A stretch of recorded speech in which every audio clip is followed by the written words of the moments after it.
사랑하는 형제 자매 여러분, 그리고 진리를 찾는 모든 분들께 주님의 이름으로 평안을 전합니다.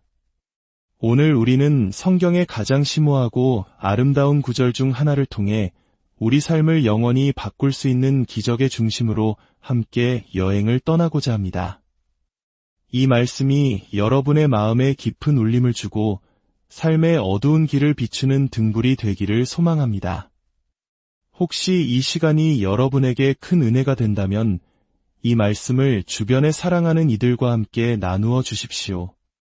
하나님의 은혜를 나누는 것은 그 자체로 또 다른 축복의 통로가 되는 일입니다.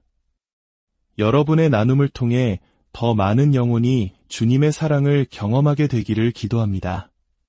오늘 우리가 함께 묵상할 말씀은 요한복음 1장의 중심 내용으로 바로 말씀이 육신이 되었다는 선포입니다. 이것이야말로 인류 역사상 가장 위대한 기적, 바로 기적 중의 기적이라 할 수 있습니다. 말씀이 육신이 되어 우리 가운데 거하심에 우리가 그의 영광을 보니 아버지의 독생자의 영광이요 은혜와 진리가 충만하더라 생각해 보십시오. 태초 이전부터 그 어떤 시작보다 먼저 존재하셨던 분, 항상 하나님 아버지와 얼굴을 마주하며 교제하셨던 분, 그 본질이 바로 하나님이시며 성부 그리고 성령과 동등하고 영원하신 분, 말씀이라는 이름으로 불리는 그분께서 우리와 같은 살과 피를 가진 인간이 되시어 이 땅에 오셨다는 사실을 말입니다. 온 우주를 창조하신 창조주께서 시간과 공간이라는 제약 속으로 친히 들어오신 이 사건이야말로 우리의 이성으로는 감히 다 헤아릴 수 없는 놀라운 신비이자 사랑의 극치입니다. 위대한 기적을 가장 먼저 증언한 사람이 있었습니다. 바로 세례 요한입니다. 성경은 세례 요한이 그분에 대해 증언하며 외쳤다고 기록합니다. 이분이 바로 내가 전에 말했던 그분이다. 내 뒤에 오시는 분이지만 나보다 더 위대한 분이시다. 왜냐하면 그분은 내가 태어나기 전부터 존재하셨기 때문이다. 여기서 우리는 놀라운 역설을 발견합니다. 인간적인 시간의 순서로 보면 세례 요한은 예수님보다 6개월 먼저 태어난 사촌형입니다. 그러나 요한은 영적인 눈으로 예수님의 실체를 보았습니다. 그는 예수님이 단순히 자신의 사촌 동생이 아니라 시간의 흐름을 초월하여 영원부터 존재하신 하나님이심을 깨닫고 선포한 것입니다. 요한은 예수님께 세례를 베푼 이후에야 이 모든 사실을 온전히 깨닫게 되었습니다. 하나님께서 약속하신 표적, 즉 성령이 비둘기같이 내려와 그 위에 머무는 것을 본 후에야 그는 자신의 눈앞에 서 계신 분이 바로 세상이 기다려온 메시아, 하나님의 아들이심을 확신할 수 있었습니다.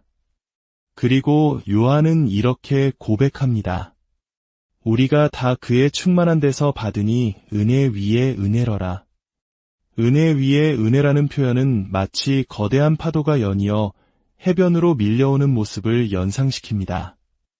예수 그리스도께서 이 땅에 오심으로 말미암아 마치 은혜의 쓰나미가 온 인류를 덮친 것과 같다는 뜻입니다.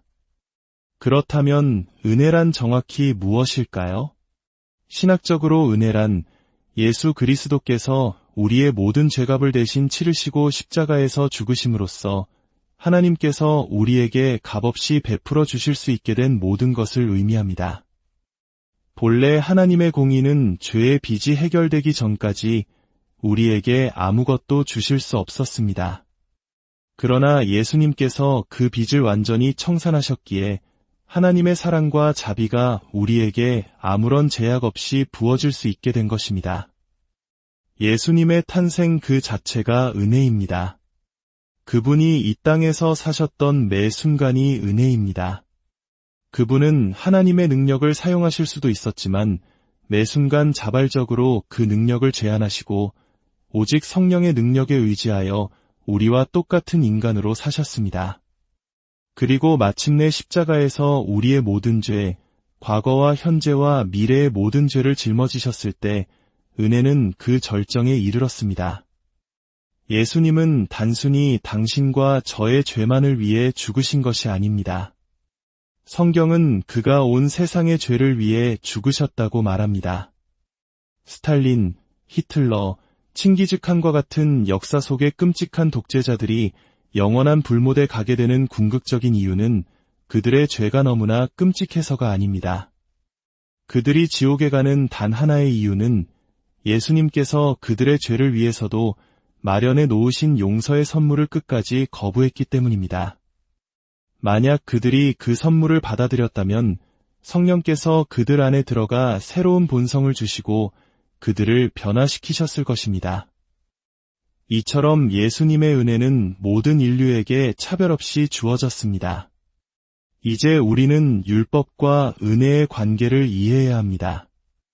율법은 모세로 말미암아 주어진 것이요 은혜와 진리는 예수 그리스도로 말미암아 온 것이라 많은 사람들이 율법을 구원의 길로 오해합니다.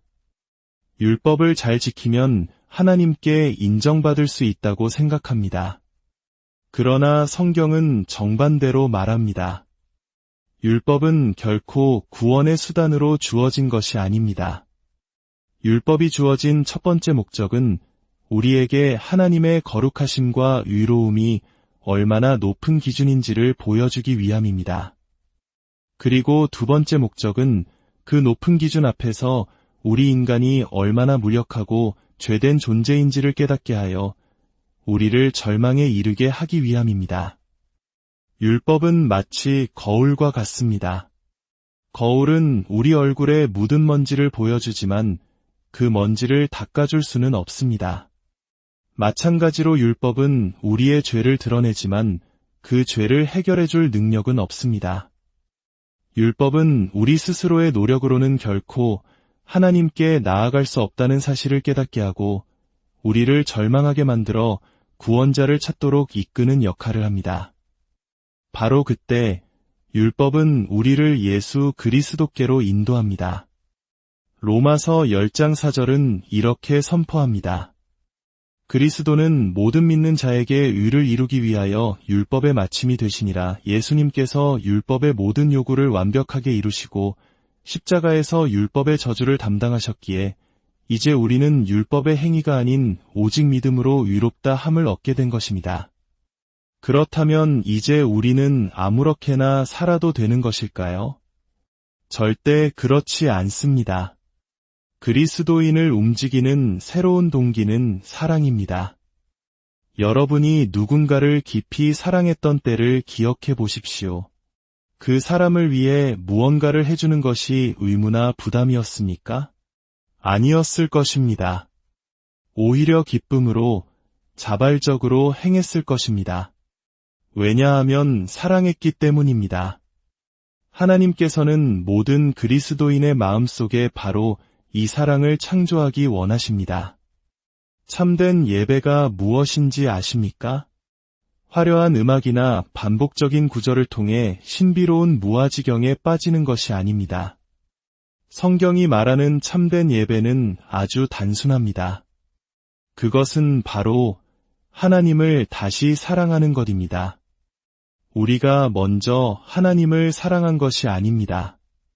하나님께서 먼저 우리를 사랑하셨고 그 사랑의 증거로 아들 예수를 보내주셨습니다. 참된 예배는 바로 그 놀라운 사랑에 대한 우리의 응답입니다. 우리의 마음이 그 사랑에 감격하여 하나님을 다시 사랑하기 시작할 때 그것이 바로 살아있는 예배입니다. 이제 오늘 말씀의 정점에 이릅니다. 본래 하나님을 본 사람이 없으되 아버지 품속에 있는 독생하신 하나님이 나타내셨느니라. 이 구절은 너무나도 충격적이어서 후대의 어떤 필사본들은 독생하신 하나님을 독생하신 아들로 바꾸기도 했습니다. 하지만 가장 오래되고 신뢰할 만한 고대 사본들은 분명히 독생하신 하나님이라고 증언합니다. 이것이 무슨 뜻일까요? 바로 성부, 성자, 성령 삼위일체 하나님 중에서 유일하게 인간의 몸으로 태어남을 경험하신 하나님이 계시다는 것입니다. 바로 예수 그리스도이십니다. 그분은 이 세상과 우주 전체를 통틀어 유일무이한 분이십니다. 왜냐하면 그분은 완전한 하나님이시면서 동시에 우리와 같은 완전한 인간의 본성을 영원히 그리고 분리될 수 없도록 연합하여 가지신 유일한 분이기 때문입니다. 하나님은 왜 이런 놀라운 일을 행하셨을까요? 그 이유는 단 하나, 인류를 구원하기 위해서였습니다. 인류를 구원하시려면 그분 자신이 반드시 사람이 되셔야만 했습니다. 사랑하는 여러분, 이 진리 앞에 잠시 멈추어 섭시다. 눈에 보이지 않는 영원하신 하나님께서 우리에게 자신을 보여주시기 위해, 우리를 죄에서 구원하시기 위해 친히 인간이 되셨습니다. 이것이 바로 요한이 증언한 은혜와 진리입니다. 이 사랑이, 이 은혜가 오늘 여러분 각자의 삶에 강물처럼 흘러넘치기를 소망합니다. 주님, 오늘 이 말씀을 듣는 모든 심령 위에 하늘의 평안과 위로를 더하여 주시옵소서. 말씀이 육신이 되어 우리에게 오신 예수 그리스도의 그 놀라운 사랑을 깊이 깨닫게 하시고 우리의 삶이 의무가 아닌 사랑으로 주님께 드리는 거룩한 예배가 되게 하여 주시옵소서. 예수 그리스도의 이름으로 간절히 기도드립니다.